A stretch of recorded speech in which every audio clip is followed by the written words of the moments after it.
Assalamualaikum warahmatullahi wabarakatuh. Di sini saya akan menjelaskan mengenai sistem multimedia pada bidang pendidikan.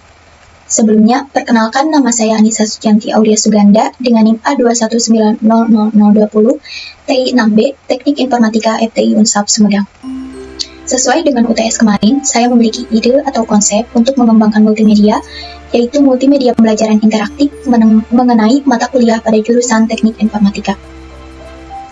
Sebelumnya, apa itu sistem multimedia? Seperti yang telah kita ketahui mengenai apa itu sistem dan multimedia, bahwa sistem multimedia merupakan suatu integrasi atau gabungan dari komponen-komponen multimedia, seperti teks, gambar, suara, animasi, dan juga video.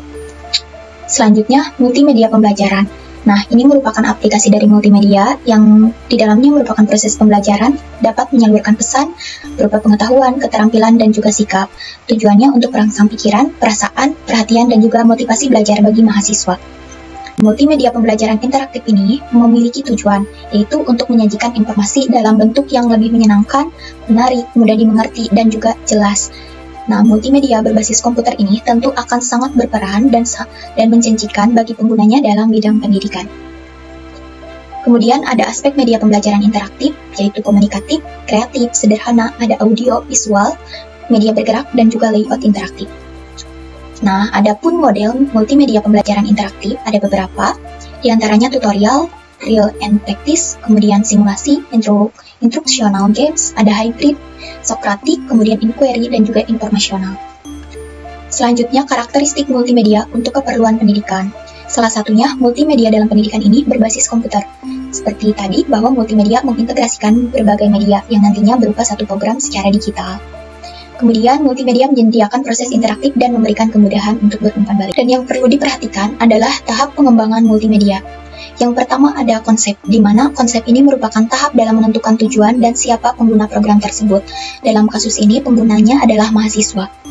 Kemudian ada tahap desain, di mana desain ini merupakan tahap dalam membuat spesifikasi mengenai arsitektur program, mengenai gaya, tampilan, dan juga kebutuhan material lainnya.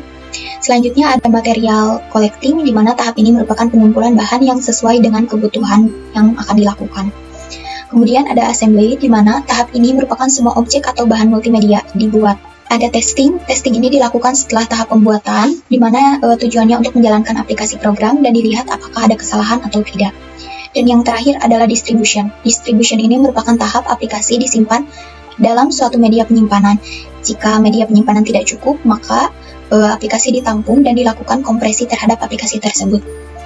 Kemudian di sini ada kelebihan pembelajaran berbasis multimedia.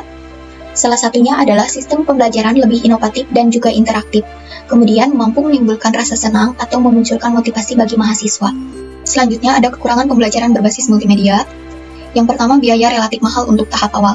Kemudian sering terjadi bahwa kemampuan SDM dalam penggunaan multimedia masih perlu ditingkatkan, belum memadainya perhatian dari pemerintah, serta belum memadainya infrastruktur untuk daerah tertentu. Jadi, kesimpulannya adalah penggunaan multimedia pembelajaran interaktif dapat meningkatkan motivasi belajar bagi mahasiswa, sesuai dengan ide dan konsep yang sudah saya jelaskan di awal, yaitu multimedia pembelajaran interaktif mengenai mata kuliah pada jurusan Teknik Informatika diharapkan mampu meningkatkan motivasi dan hasil belajar bagi mahasiswa, apalagi melihat kondisi saat ini bahwa pembelajaran secara tatap muka masih dilaksanakan belum secara maksimal. Oleh karena itu, penggunaan multimedia ini sangat akan berperan penting pada proses pembelajaran baik bagi siswa maupun mahasiswa. Mungkin hanya ini yang dapat saya sampaikan. Mohon maaf atas segala kesalahan dan kekurangannya. Terima kasih. Wassalamualaikum warahmatullahi wabarakatuh.